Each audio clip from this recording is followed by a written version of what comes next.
Hey, Darcy here for Sculpt Economics Boomer Bust. So about 14 months ago, we started a new business in Great Bend, Kansas called Sculpt Games, and we specialize in face-to-face gaming. So we sell board games, card games, miniatures, paints, things that put you at the table with somebody else. You look them in the eyes, you interact, you play. Maybe you don't look them in the eyes and you bluff in a game. But the idea is it's face-to-face gaming. So today in our Boomer Bust, we're going to talk about sales velocity. Now, velocity means speed, and sales means I'm making money. So today we're talking about how fast I want to turn something. Specifically, we're going to talk about Magic the Gathering singles. So, if you are watching this and you are interested in Magic the Gathering singles, we obtained a collection 2 days ago that has over 100,000 cards in the commons and uncommons that we've not sorted through. We got new binders by color, and the binders have cards like this sitting up front. Do you like Valakut? There's actually a play set right there. So there's a good amount of value in these cards. In fact, we got a foil Onslaught Polluted Delta in this collection, if that gives you an idea of some of the caliber of cards we got. So here's the short of it. I spent money. I spent a lot of money. My job is not to spend money. My job is to spend money in order to make money. Now, spending money in order to make money has a couple variables in it, right? First, I need to spend less than I can sell it for. That's why at a shop we have trade percentages, we have rates. If we don't make money on a trade, if my trade value minus my percentage of rent, minus my hourly cost, minus my fees, shipping, whatever, the dollar per hour rate, I'm going to have to pay Jordan so he can look up the cards, tell you a price, and you buy it or not. I have to factor that in to what I can offer you. Now, that's one thing. I have to pay less than I can sell it for. Now, two is that I need to be able to sell it. Now, there's a lot of ways to sell Magic the Gathering cards when you're a store. And we're a store that is a TCG Pro store. We're active on eBay. We really don't sell Magic singles on eBay. That's a waste of time when you got TCG Player. But we want to put more and more singles in our store. So we have glass cases. I'm right next to a glass case. We have 1, 2, 3, 4, 5, 6 glass cases with Magic cards in the singles. And then we keep glass cases on top. These are our Ultra Pro pack dispensers. We also have cards in display, right? And we want to keep cards there that will sell, that make us a destination store, that make us interesting for Magic players. So we stock our cases to say, we are valid investors in a Magic the Gathering community. We care about sourcing for our local community, and we want to build up Magic the Gathering in our area. And we do that pretty well. But with this last collection, yes, I spent money on it, but honestly, the first couple of months of being in our new location have treated us well enough that I don't have to sell right away to pay my bills. Now, you asked me last June when we were in our first year of business, I needed to turn money every month to turn it into money next month for the right supplies. Now, here, there are a couple things I want to buy to upgrade the space. I do want to make a puzzle investment in the near future to try to reach new customers by adding more to a product line that right now we just dabble in. But if I go into it more, can I make more money by drawing in different customers? If I reach a critical mass on certain products, can I become a valid, yes, this store invests in Warhammer type of store? I believe those things. So when I make money for the store, I don't really make money for myself. Again, I don't have a business degree. I'm not paying myself, blah, blah, blah. We're running a different kind of business model right now. But when we make money for the store, we try to put it into building the business. So now our equation is coming down to is keeping these in store for people to browse and not putting them online in the first 2 weeks, 3 weeks, first 4 months. Is that the right step for us? So now we're circling back to sales velocity, right? If you had 100,000 Magic cards in BCW boxes, could you sell it in a week? No, not in our storefront. If I picked important cards and stuck them in browse boxes that you could view at our counter, could I make $100 a week out of those cards? Maybe, maybe not. If I leave an entire store's inventory. So we did, this recent collection purchase was from a former store owner. They went out of business a little while ago, and we bought their entire trading card singles section.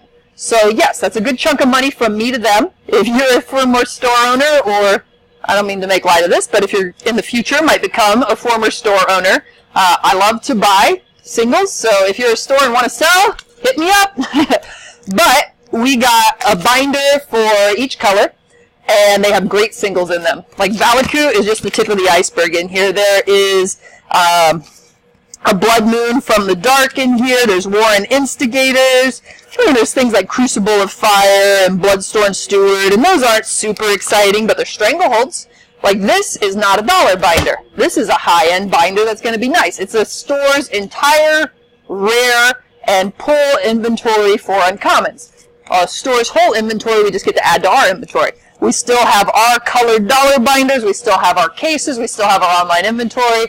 Right now, I think we're up to, 250,000 commons and uncommons you could grab for 10 cents a piece. But this, I got to balance with business growth.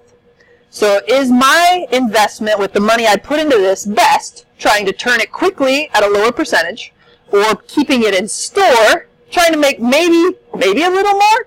That's not really the goal, but trying to build our local community. So we spend money marketing, right? I'm spending my time right now making a video, and if I think time is money in any sense, I got to think that my time is worth something in making this video. I have put out radio ads lately, hoping to grow the business. Sometimes we pay to boost ads on Facebook. So that's marketing, right? Daniel, my husband, who is great at Magic the Gathering, great at building our community, loves this store, he often will sit at Friday Night Magic and play with the players, and we consider that marketing money because he's trying to build up the community by giving that face-to-face interaction from owner to customer and making sure or helping our community build in positive ways.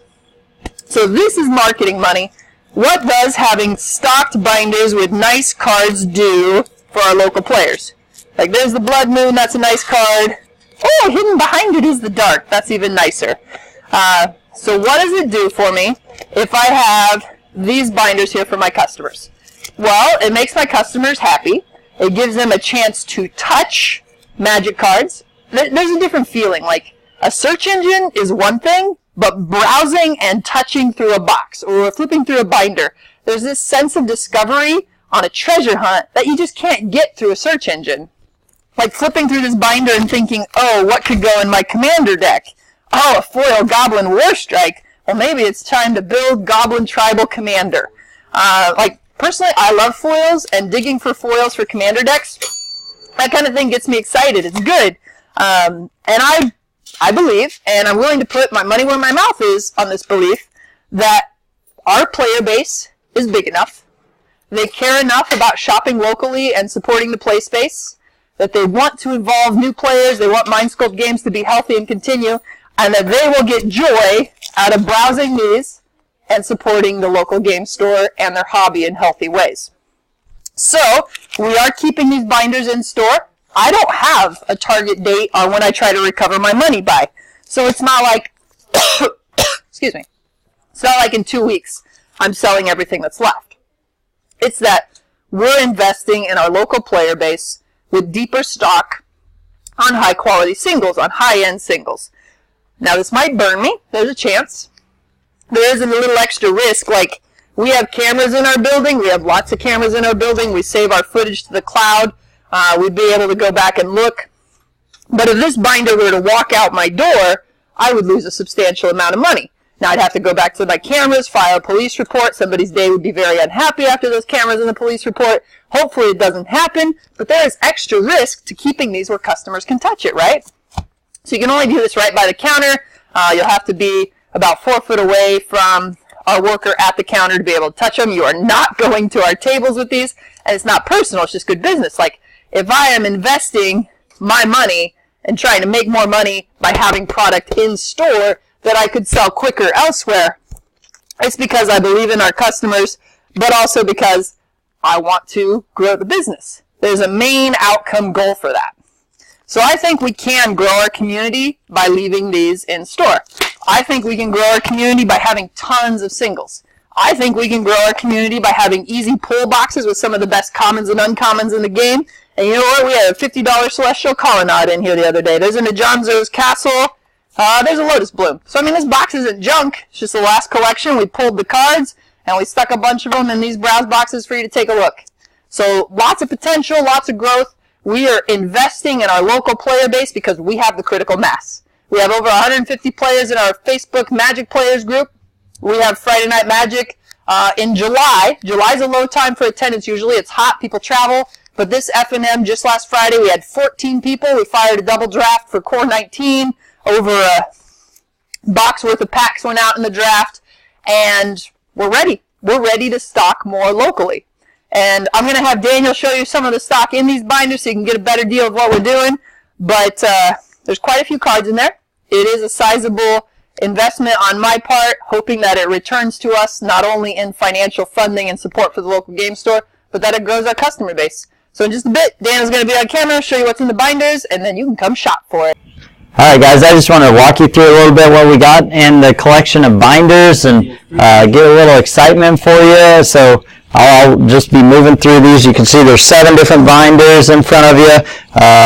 What you can see here is, maybe zoom in a little bit here, but you can see quite a bit of the high quality white cards here. Land Tax is in there, Bramaz is in there, Teferi's Protection, all sorts of humans like Talia if you're wanting to play Legacy or Modern, right? So that'll be, you know, there's also like nice foils of some of the things like Gisela. But I just kind of grabbed some of the more exciting cards that I just saw off the top, and there's obviously lots of other goodies in there, just to show you that this has not been picked, right? This is lands and multicolor, or multicolored lands and multicolored spells. So you got Zur and Brea and fetch lands, Kalia, lots of good stuff. In blue, some of the things I saw right away is things like Teferi, artifact-centric stuff, card draw-centric. You can see that Consecrated Sphinx down there, Redirect. Black, you know, you got a Dark Confidant hanging out in there. You got Urborg, and Collective Brutality if you're playing in Modern or planning on playing in Modern. These binders would start getting you there. You can see there's some burn deck stuff in there. You got Snow-Covered Lands and Blood Moon, Fiery Confluence, great commander cards, Valakut. You have things like Tireless Tracker, great modern card, Noble Hierarch, Hardened Scales, starting to get some major play, Colonian Hydra for Commander Jorga, Warcaller for Elves. Then you've got 5-color dragons, things that can't be countered, Nykthos, and the lands and artifacts. Actually, in this one, there was so much good stuff that I kept the lands together and then put the artifacts at the front too. Here's some spicy artifacts. You've got a medallion, you've got Yumazawa's Jite, Basilisk Collar, equipment that's awesome. Sensei's Divining Top, you guys should come and check it out. Lots of good value in this collection. Thanks, that was Daniel with Mind Sculpt Games.